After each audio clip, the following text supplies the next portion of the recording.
Siaburi niganyarikaba gagusegeta na kurua ekobolia konne buna serikali ya nene mono ye county ene kibuna amalio gongo tokale sinyagitali sinyaga kwene kibuna ase binto byonsi pebiri bigane iri kubura maliogo tagani iri kubura ase sinyagitali na nigo abwente kwene kigwabuna maliogo na ase sinyagitali chinga kichionse.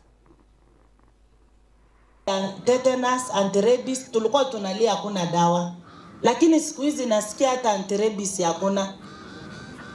So there is a big problem. Kama kuna kitu abantu baminto Madam DCC, sasa kama hakuna dawa hospitali, hata kila mtu akikufa, nani atatupigia kura? Afadhali hata mpate dawa, mukose vitu zingine. Kwa sena kia abantu baminto, yani mwenye ana communicate kama kuna kitu devolution ilitupea ni mambo inaitwa health. Health ililetwa kwa county ndio inasimamia.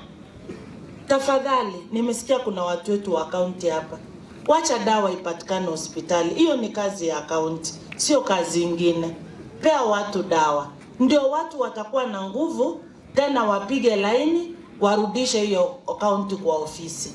Musinyime watu dawa, yani dawa gaki kama leo kabenya gitaji. Kwa kumalizia sitaki niwapatie maneno mingi, naona inataka kunyesha. Mimi chief, wakati ulinipigia kweli mama hospitali, boss akanipigia akaniambia hata kuna mtoto anasoma Ichuni Girls, vile mama alikuwa mgonjwa, mumetumia pesa